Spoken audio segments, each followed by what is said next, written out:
Hello everybody, how are we doing? Welcome to the Hutch vertical stream. So if you're just on now, do say hello, because it's lonely here, and I'll probably just play a backing track because some entertainment while waiting for some more people to turn up. Oh, got a few people. This is good. Exciting stuff. But yeah, do say hello. If you're new on here, do subscribe to the channel. There's lots of cool stuff that happens here. And we have the real VP. Hello, how are you doing? Just got to get this. How you doing? Good to see you. Super Big Toes 69. Yep. Love the name and the picture. That's cool. Who else is here? Tell you what, I should just play something.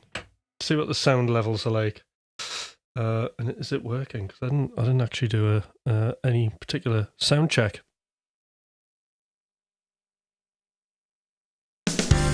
All right, well that seems to be working. Gonna pick your brain about the inner game of music. Brilliant. Let's do that, because that's excellent. I did put down in the theme that we'd be talking about improvisation as well, so this will all tie in very nicely.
Right, that's the warm-up track.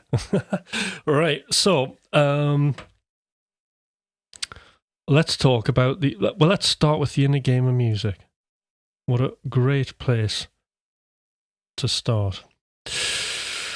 So,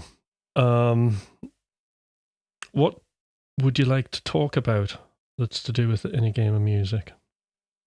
So, anybody here who doesn't know what the inner game of music is, it's the most amazing book ever, right? To help you become an amazing musician. Everybody should read it. So it's by a guy called Barry Greenaway.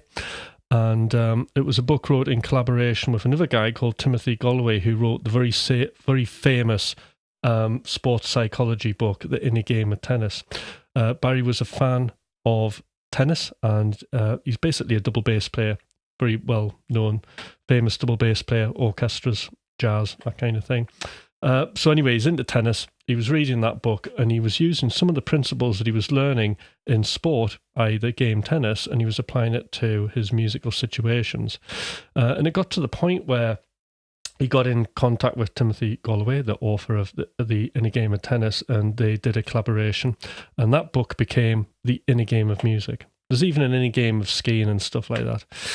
So the inner game of music is a wonderful thing, because what it's referring to, being the inner game, is our thoughts and feelings about what we're doing when we're engaging in our musical activities. In other words, how do we manage ourselves? How do we manage our feelings, especially the negative feelings? So one of the things about that book that's very, very profound to me is the notion that we have a self one and a self two, and self one is like the editor. The self one is this critical self. So for those musicians there who, you're improvising, you might get distracting thoughts that are negative about what you're doing, or you might suddenly be perfectly fine improvising, and then you play a wrong note, and then all hell breaks loose in your head, and your head voice is telling you, do this, do that, quickly go to a D minor pentatonic. Yeah, you want to play the 90. You've got all this information, and what actually happens is we start listening to that narrative circuitry, and that makes us make even more mistakes. So what we want to do is we want to be in self two, and that's where all the limitless possibilities are. When we're in performance, we want to be in self two. It's basically being in flow. And to be in flow, we need to be focused basically on the music. So that's like one of the kind of main points of Inner Game of Music. And actually on my morning show a while ago, I did I dedicated the whole show to the Inner Game of Music, and kind of broke the book down for people. So it'll probably be there in a live somewhere, but I will be doing a new one at some point.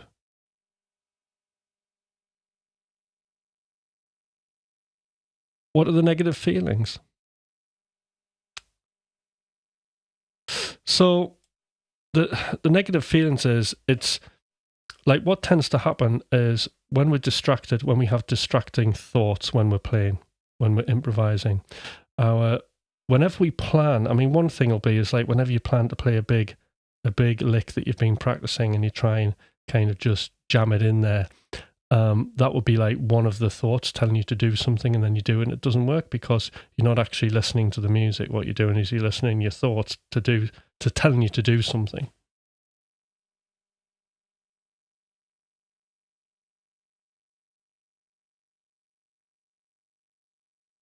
I'm reading through it at the moment, but I'm not sure how I should be using it.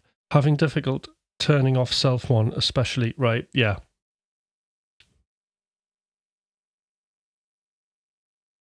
Especially when tracking guitar parts. Right.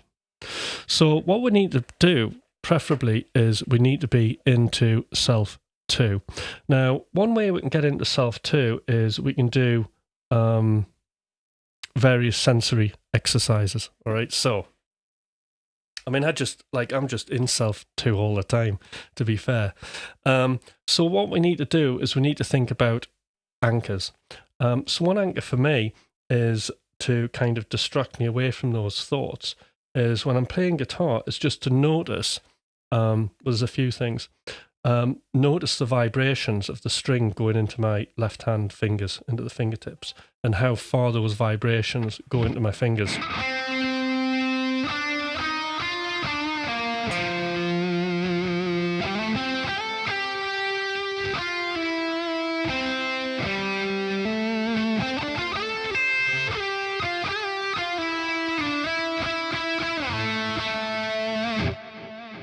So when you're doing that kind of sensory input takes you away from that narrative circuitry. So that's one thing you can do. I highly recommend meditation. So 5 minutes meditation. I used to do this all the time before my studio sessions. What I would do is just basically you're practicing breathing. That's all you're doing.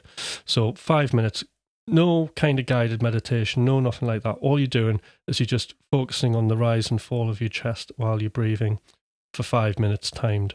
And what that does is that clears a lot of the self one out. The other thing is to do direct listening. Now, direct listening is brilliant. So when you're recording your music, you can play little games. When you're listening to the music, try listening to the spaces between the notes. So that gives you, it's more in-depth listening when you're doing that. Another one that I really like is body tension and release. So when you're playing a solo or you're listening to the music, notice how the tension of the music is a physical feeling in your body.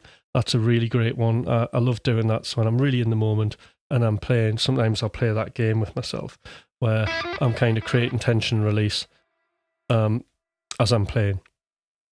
So there's a couple of pointers.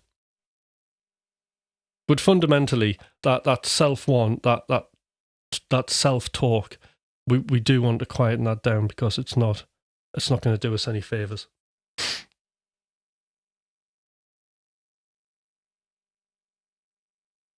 Now,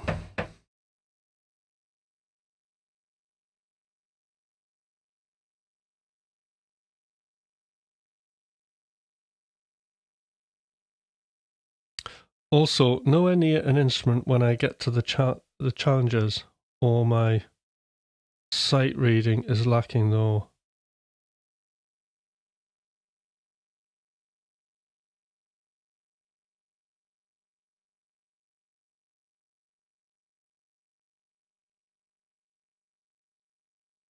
So I'm not sure what you're saying there.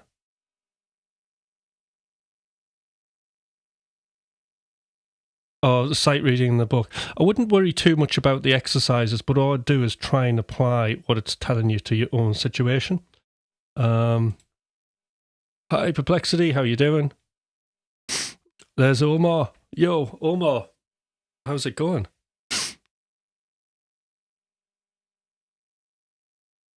Can you play Undone by... No, I don't want to get a copyright strike on my channel. Original music only.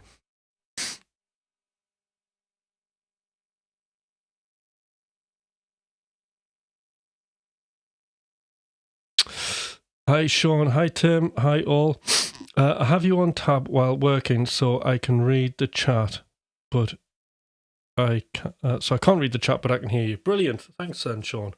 So yeah, in a game of music, what a brilliant start to like improvisation, clearing your head, getting into self one.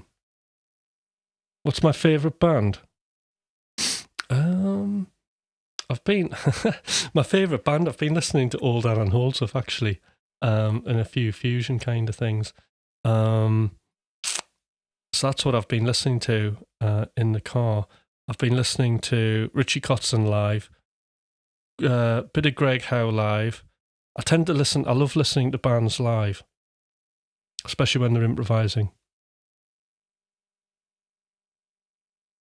Yeah, I'm good. But yeah, that's the sort of thing I've been doing.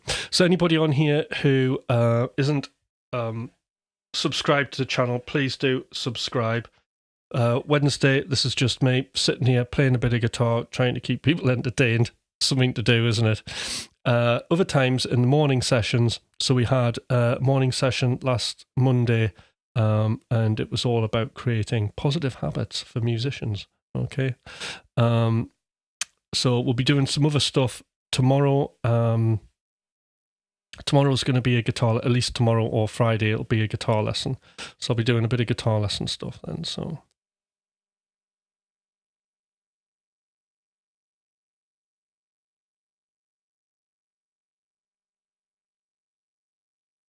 Sammy, you're a goat. There we go.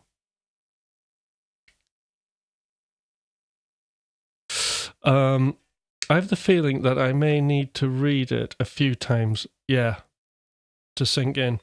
I mean, I remember the first time being told about the inner game of music. Before I got the book, it was my coach telling me about it and like this self 1 and self 2.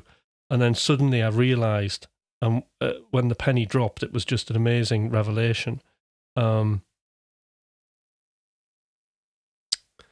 Like really good. And then I realised all I had to do was just focus on the music, and everything kind of changed from there.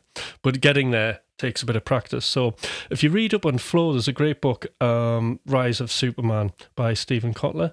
And, you know, he talks about conditions of flow and other things like, you know, that'll help you get into flow. Obviously, there's the meditation, there's the sensory input, the vibrations on the guitar. Sometimes what I'll do is like just listen to the pick attack. That's another really good one. And when you're doing certain tasks or playing certain or practicing, or if you're doing various studio tasks in this, what you might want to do is just use a timer. So I have one here.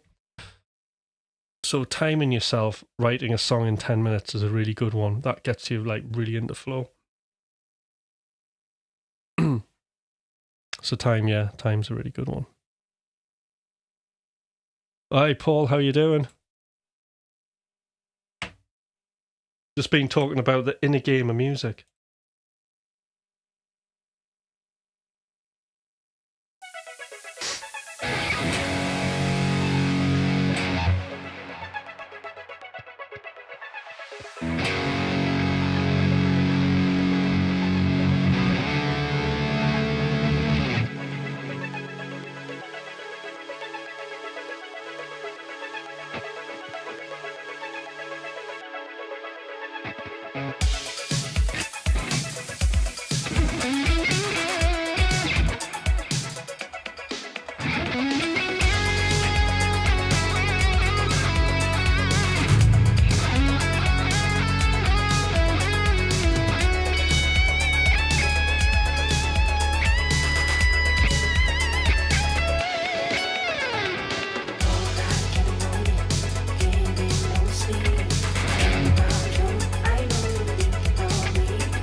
Hi, Cheeseman.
So, are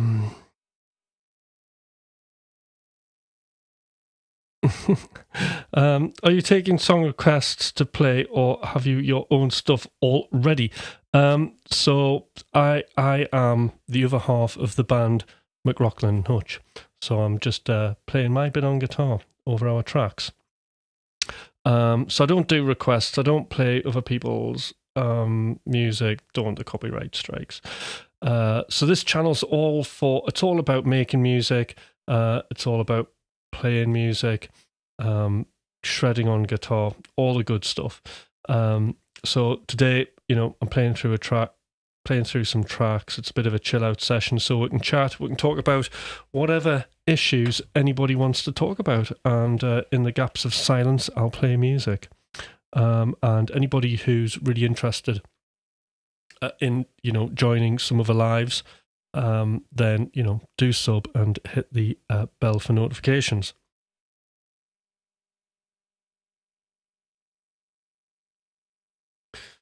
Is that a McLaughlin Suite preset? The power chords sound really tight and punchy. So yeah, this is my preset on Nunchuck. So yeah, it's let's have a look at it, shall we? Here's Nunchuck, and let's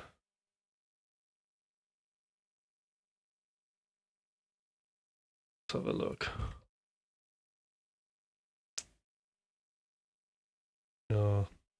Typical.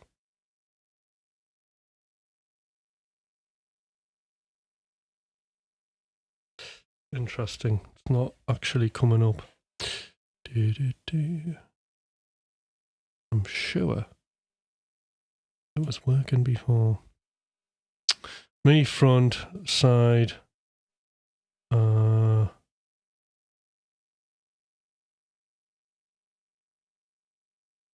Could it be this? There we go. No, that's not it.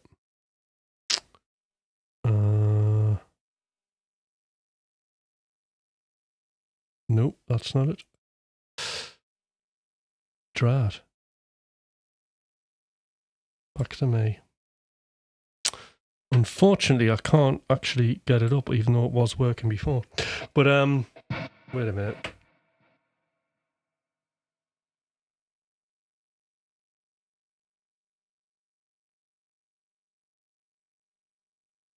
There we go. That's it there. This is the preset. So this is my main sort of lead sound. And it's also, if you've got like the MIDI pedals.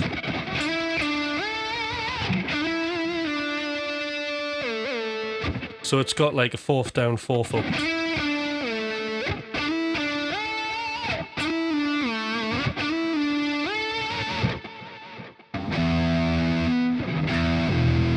Then an octave down.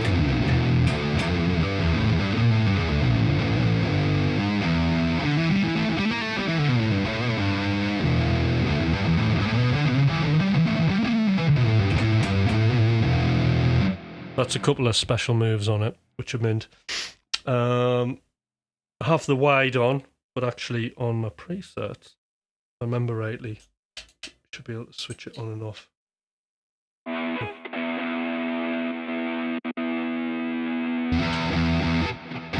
What's this one in it? But yeah.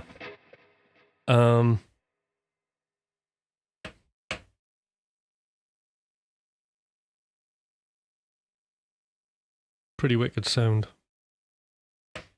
So Hutch Wide, lead one, it should be there in the artist presets on Nunchuck. And that's what I'm using on all of my lives.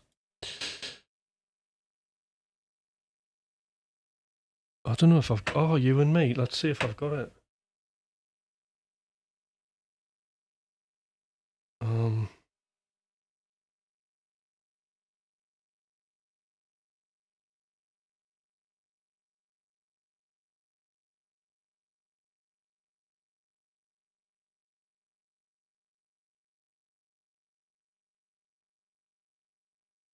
Yeah, I've got it. What key is it in again? B.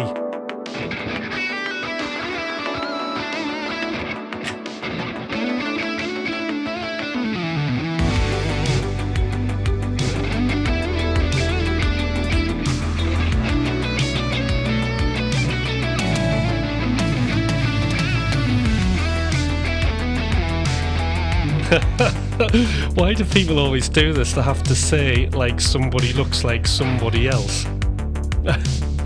Ninja Jones, you look like if Kurt Cobain and David Bowie had a kid. What if those two made it together and one of them could have had the capacity to have a child? Or as if you could take both their genetics and kind of mix them in a lab.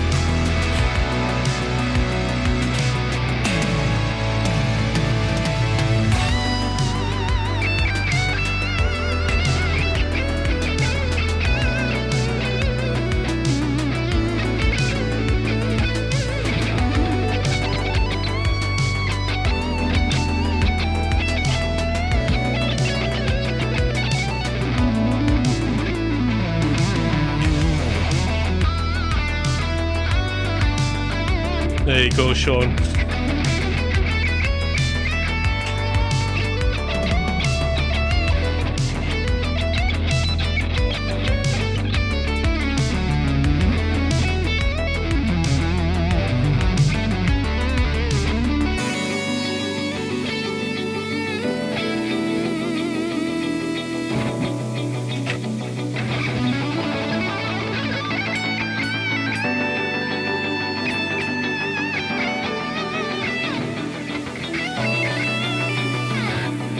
Right, this will be interesting.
Right.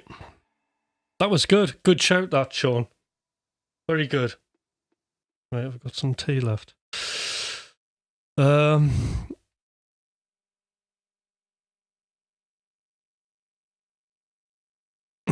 Didn't yeah. The sampled singing.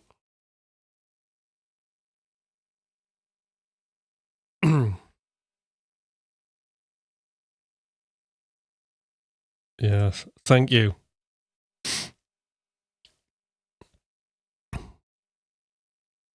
So, like, yeah, sticking those vocal samples is just something that I always do that goes back to when I was producing house music.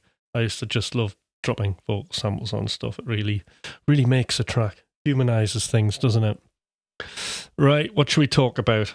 What's happening in the... Well, I shouldn't say what's happening in the world today. It's like It's absolute mayhem, isn't it?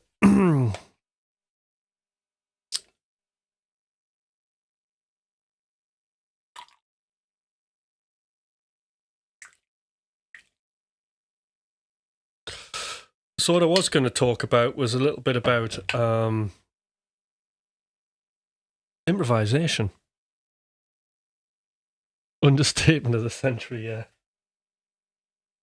So, who wants to? Has anybody got any questions about improvisation on your instrument, guitar, anything like that? Because that's something like I thought. Oh well, we'll talk about that today.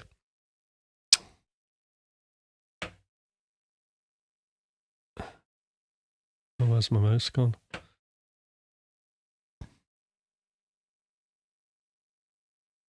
I could, but not here.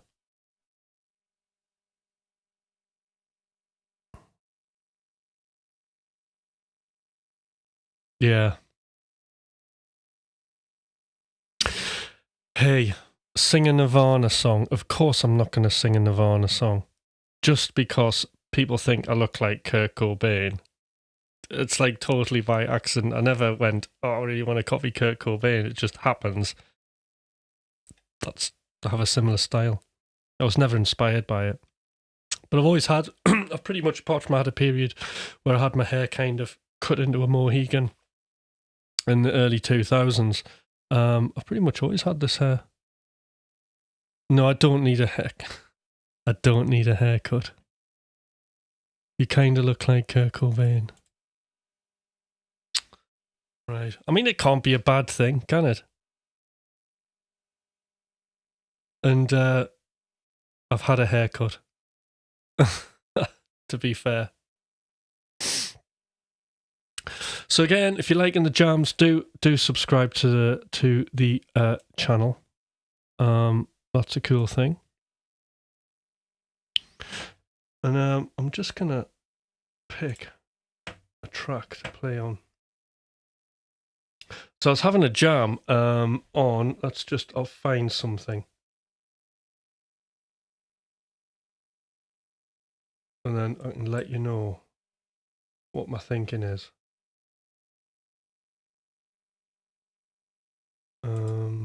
This. Oh, right, we're in E minor.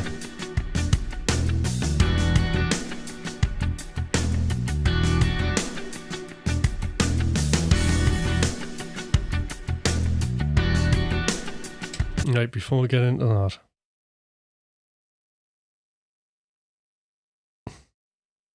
Long, your hair long like Kurt. Right. So?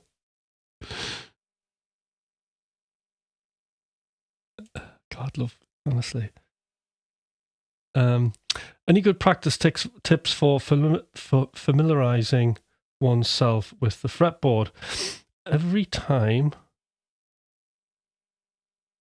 I try to improvise a solo, I hit sour notes because I let instinct take over. Well, instinct's a good thing, right? That's where we want to be. We want to be an instinct. But it sounds that like sort of what's happening there is you're playing licks that are from muscle memory and maybe not quite fitting. So I've picked this track, which is in E minor, all right? So there's a couple of ways that I'll think of the framework for this. So I think like in pentatonic scales and pentatonic scale substitutions. I'll also think about the mode itself. So on this one, this is Aeolian. So when we're in Aeolian or that minor key, what we've got to remember is like one of the intervals that we have is a minor sixth, okay? And the problem with the minor sixth is it does sound dissonant if we land on it, and if we stay on it for too long, it usually sounds like awful unless it's part of a chord tone. So usually, you know, we're kind of skipping over that note. So in this case, it's in E minor, it's the note C. So we kind of just want to treat it at best as a passing note most of the time. Other people call it the avoid note. So, well, let's have we'll have a listen, right? And I'll just talk you through it. So this is like just E minor pentatonic, right?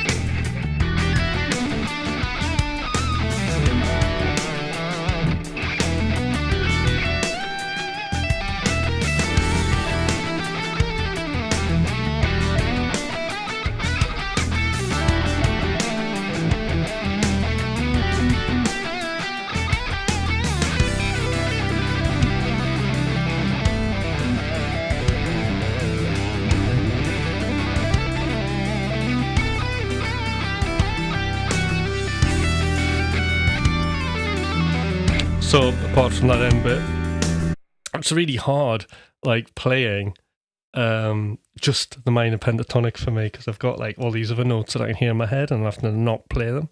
So that's the first thing. The next thing we can do is we can start either adding the 9th note in, which is this F sharp, with the pentatonic scale, with the E minor pentatonic scale, and that gives us what they call a hexatonic scale.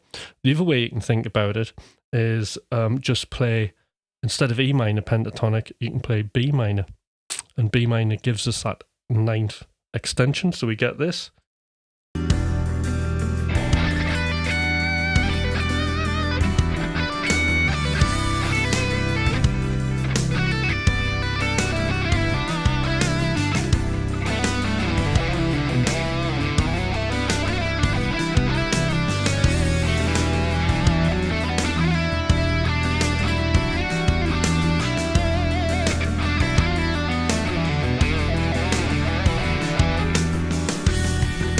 Like B minor over E minor sounds like really, really good. And then you mix the two together and you get something like this.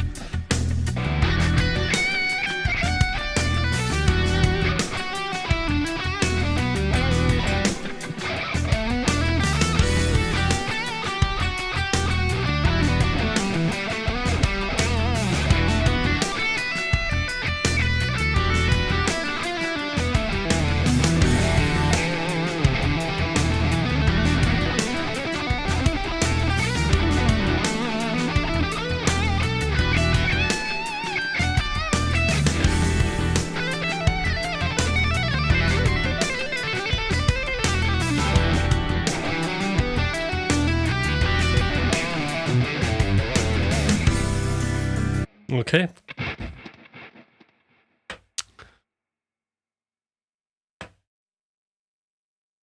Mm-hmm.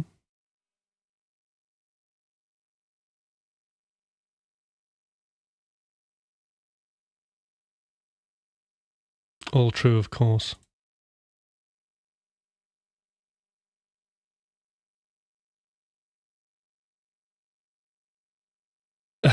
Can I tune my guitar in a way that whatever I do, don't hit a wrong note? I'll tell you what's a fun tuning, the Dadgar tuning, isn't it? Where you've got like D, A, D, G, A, and D.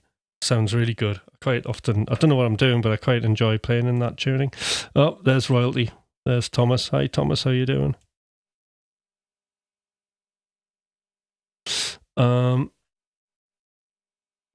Is there a singer here as well? No. There's Sean saying hello. Do you know any Nirvana songs? No, of course I don't. Only original songs here. Everyone original only. Yeah, you see. There's Thomas saying yo. So yes, Thomas. Quite a few people in the chat seem to think that I look like Kurt Cobain for some bizarre reason. Oh, there's Troll. How you doing, Troll?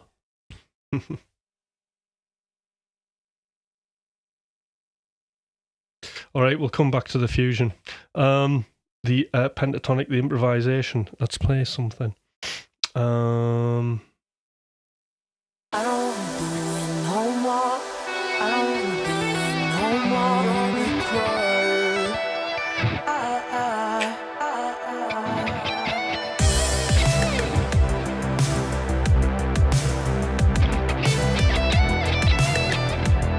Of course he knows Nirvana songs. He wrote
I knew a guy named Pete.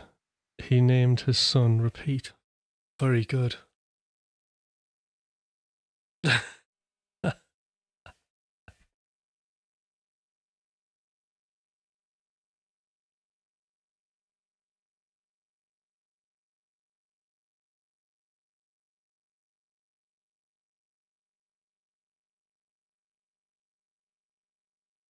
So, what next?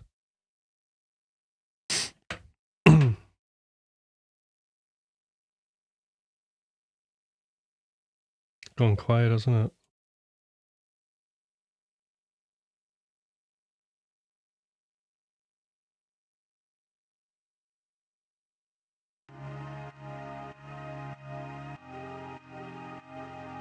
Hi Martin, how you doing?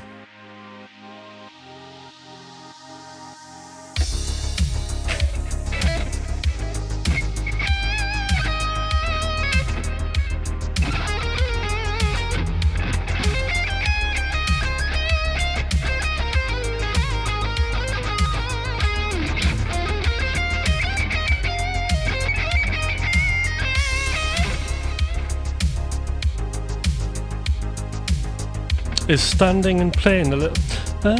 no, I mean, I'm quite comfortable with standing and playing. Just I choose to sit down just to do... I can't really stand up in here, to be fair.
It seems as though posture would be key to keep all those fingers moving. Yeah, good posture is important.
Okay.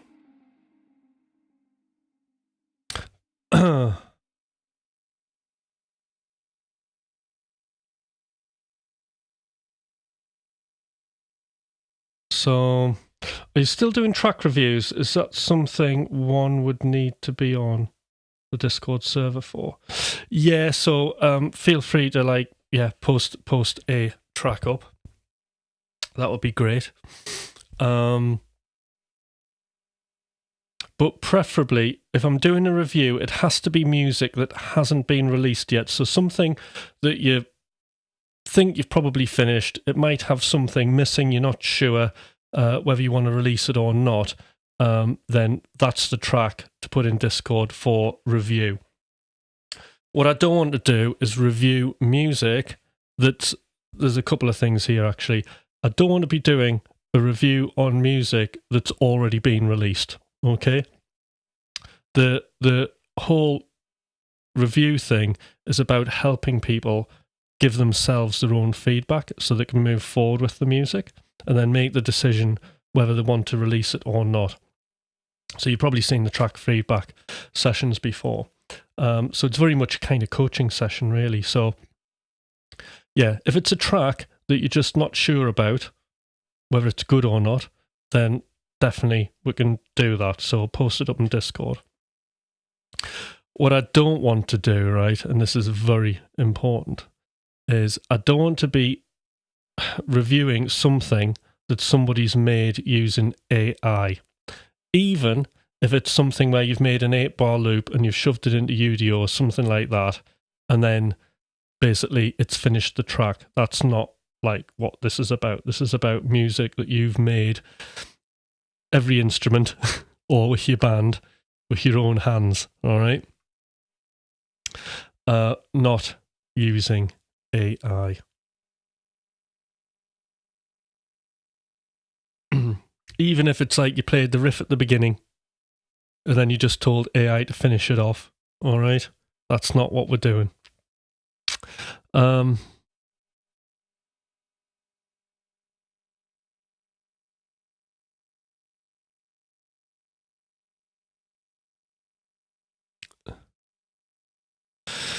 It seems as though posture would be key to keep all those fingers moving fluid. I mean, I think if you're going to be practicing a lot, you need to have good posture. You don't want to be leaning over your guitar and stuff and hurting yourself, because you're going to potentially be there for hours. So, yeah, posture's like very, very important.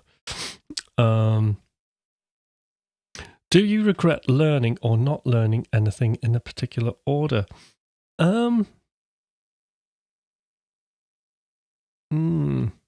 I think the only thing for me is I would have, because you see I started off classically trained, I would have liked to have jumped in on pentatonic scales a bit earlier. And I also wish, and I was talking about this, like when I did sort of my classical grades, the teacher, when you get your scale book, right, the teacher would always cross out the melodic minor option, okay? And I kind of, well, I don't regret that because I never knew about it, but I wish that I was taught the melodic minor maybe and encouraged with that, because I think it's a wonderful sounding scale. I never use it, but I probably would use it more if I was taught it a bit earlier on. So I would have liked to have done more with the melodic minor scale, definitely, but it was just a teacher thing. And I know that in the exam here, when they test you on the melodic minor scale, the way it works is you ascend, let me get this right. You ascend up the melodic minor, but you descend in the natural minor. So it's like you have to learn two scales, so the teachers would just cross it out. And what you could do instead of doing that was you could learn the harmonic minor. And I think the other thing I noticed is my daughter doing violin lessons. And she, in her book, doing violin, the teacher was crossing out the melodic minor. It's like, it's a teacher thing, isn't it? They don't want to teach it because they just think harmonic minor makes more sense and maybe they're not going to use the melodic minor. But I wish I'd done more with that and pentatonic scales. All right, I have a ton of stuff that needs reviewing. As long as it's unreleased, stick something in Discord.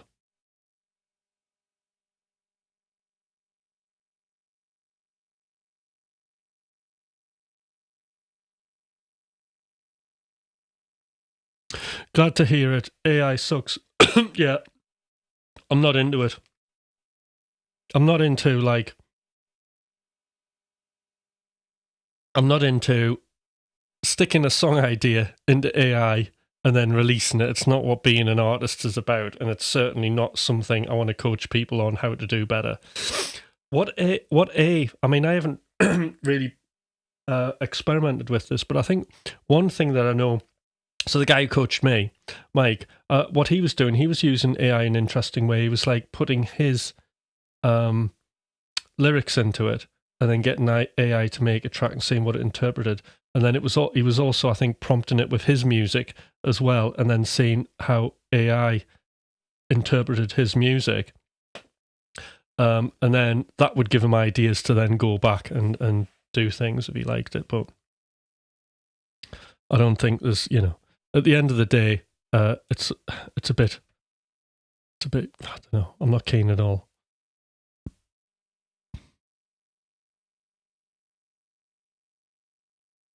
Tons of new splurge games, absolutely loads of them.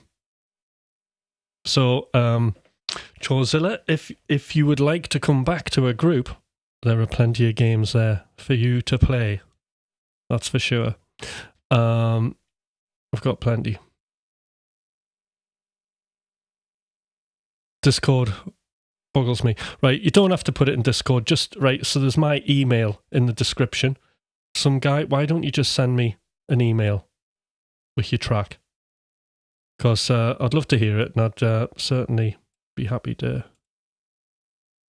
do a review with you. Adam's Family Beetlejuice, macabre sounding, yeah.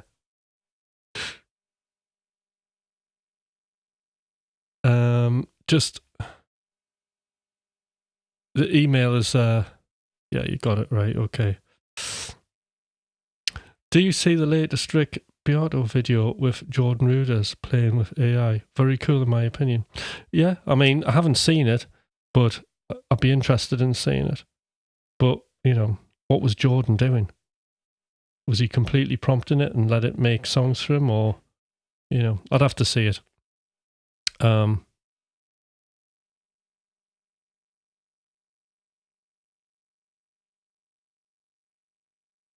So I mean, if I get that tonight, then on Friday I'll do a track review.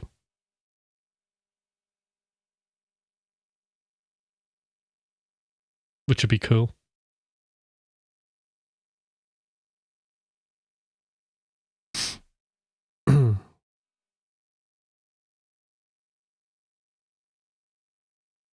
So yeah, again, just to be clear, when we're doing track reviews, it's all about helping you come up with your own feedback. Okay, so a lot of the time we have problems wanting feedback from, external sources, playlist curators, other industry professionals, record labels. And sometimes we find it very, very difficult unless we get this feedback. And, sometimes it takes time for you to get that feedback. Secondly, all these people have their own agendas and their own influences that they've been listening to. So they can't really give you, accurate feedback. I mean, I can't really give you accurate feedback. I might have had an argument with the missus, and then you play me one of your songs and I might just, not into it and say something that isn't really accurate. So really the most helpful feedback we can give is learn to give feedback to ourselves. And sort of the really sort of successful, well, certainly dance producers that I've worked with in the past, they've never needed feedback. They just kind of know that that's what they're doing and that's right, and then they just go ahead and release it. They don't feel like they have to have other people's opinions to then proceed with what they're doing. So that's quite interesting. But, a lot of the time with our music, we think that music's us. And when we release it, we're frightened of being ridiculed for it, And that feeling of being ridiculed, it's like, it's the same sort of chemicals that get released into our body as the fear of death. It's mad, isn't it? So, I'll play another song.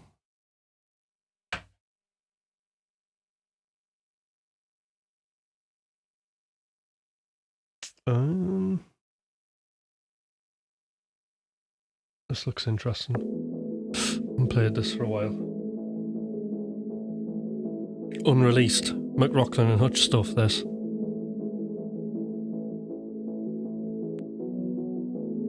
No, negative feedback is still better than utter silence. No, I disagree. What I think's important is people having their own feedback that they can rely on. It's accurate to the music.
Okay.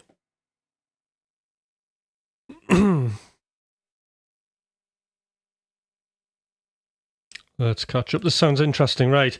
AI was trained by Jordan, and when he was jamming to the AI, it was responding with Jordan type of solos. So they were kind of feeding off each other. Yeah, now that sounds more like it. Yeah, so I've been doing a similar thing. Like I've been using AI just with sort of my coaching business and just kind of feeding it ideas and training it to think like how I think about my coaching, and then getting it to coach me.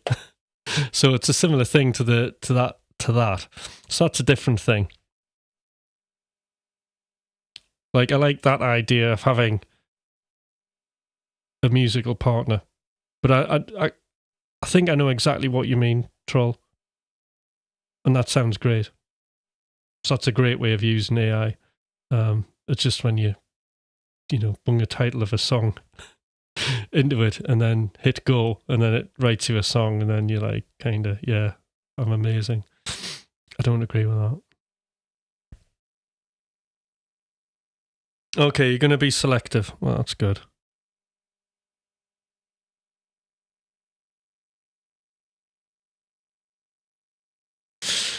When I compose music, I know what I want to hear, and that is all the approval I need. Yeah. Same here. Totally agree. It's because I like it. These are all great. All of these remind me of the game that I play, Design versus Discovery. These are all very much discovery ideas. We are writing music because that's what we're interested in at that time, and that's how we feel. Music is a metaphor for what we were feeling at the time. I don't think it's necessarily, I mean, you can do this if you want. I don't particularly like to write, and I've never wrote my best music when I've thought about writing music for other people to enjoy. Like, what do these people want? And then guessing. That's never been a good thing. That's very, very design orientated. And often that music's like quite boring and dull and a worse version of whatever else those people are listening to. So it's much more interesting and much more creative. Just to explore your own identity through music and what your interest is at the time, and that's really how we grow as artists, I think.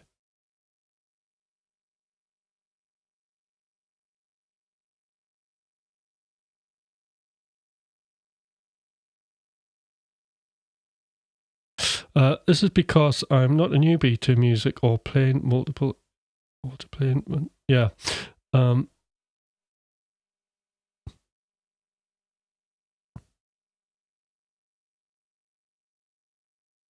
And as I've talked about before, I've been through various.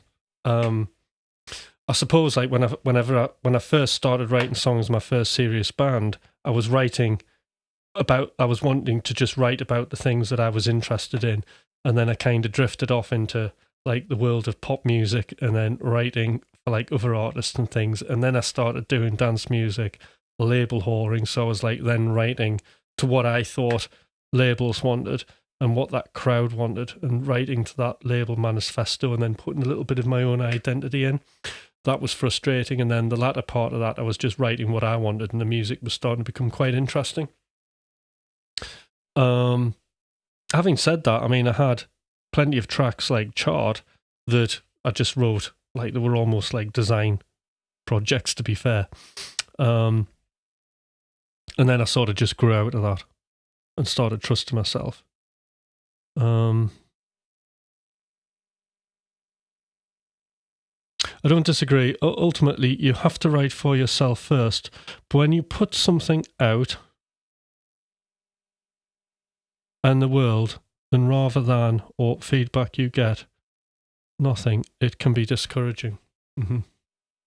Yeah, I mean, fair enough. I understand that. So feedback after you've released something is like different to the feedback I'm talking about, which is the feedback before you release something, your own self-release feedback. That's what I'm talking about.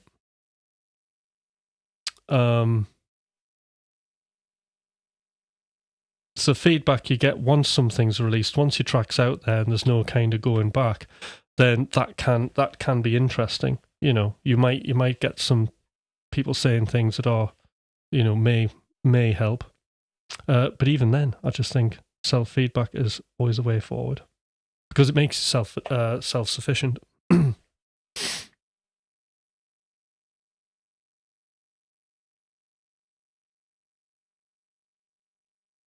But yes, I'm looking forward to hearing some of your stuff. That'd be cool. Yours and some guy. Yeah. Because the two track feedback sessions we've done have gone quite well. Quite enjoyed them. Oh, what time is it? So,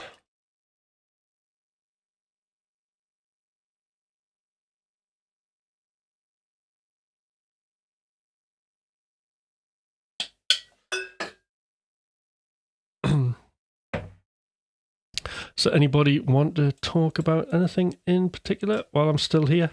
I'm going to head off soon, but I've got a little bit of time, so if there's any more kind of stuff.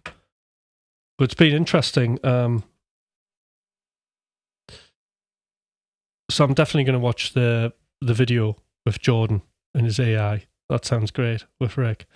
Be interesting to see Rick's reaction to that as well. And I mean, I do use AI, for certain things in the production process. Like when I just want a quick rough kind of mastered demo, I use like AI, I use Lander, because it's just super convenient. And I do use Sonable EQ4, which I think is really good as well. That kind of can help out.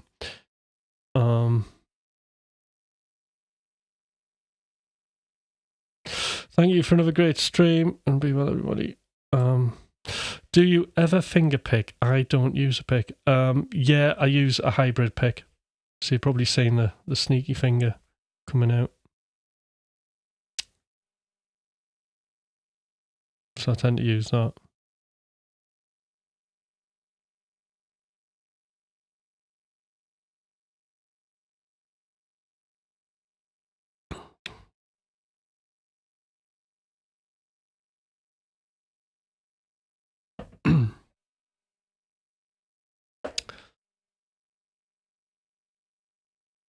So, some guy, have you sent the track yet? Because I really want to hear it.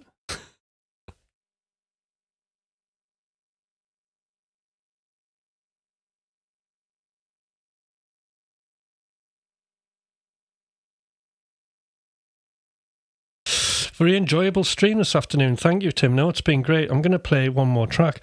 But I'm trying... Well, what am I going to do?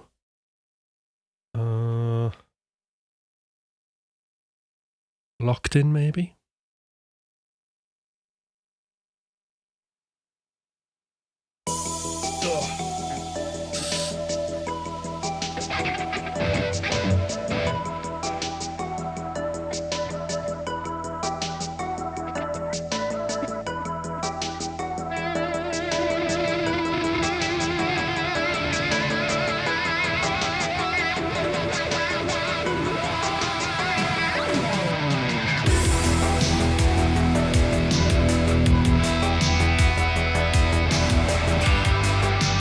Where's Thomas?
Cool. Tell you what, I keep sticking to the fretboard and like missing notes and playing wrong ones today. Not to worry, because it's all fun, isn't it? Nice. Yes. Thank you.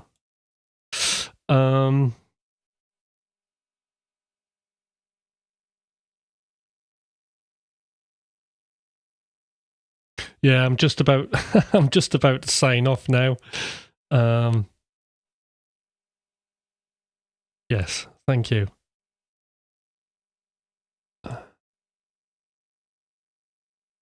Brilliant. Anyway, I've enjoyed today's stream. There's been plenty of people on, which is always wonderful. And for me, I'm signing off. It looks like we're going to have a track feedback session on Friday, which will be great. I'll be a lot fresher because I must admit I'm quite tired today. I was up at 5, teaching at 6, and then I've done. You know how many sessions I've done? I've done 7 coaching sessions today as well. Absolutely shattered. Plus a gig. Thanks for the stream. Thanks everybody. Thanks for coming along, and I'll see you next time. All right, bye.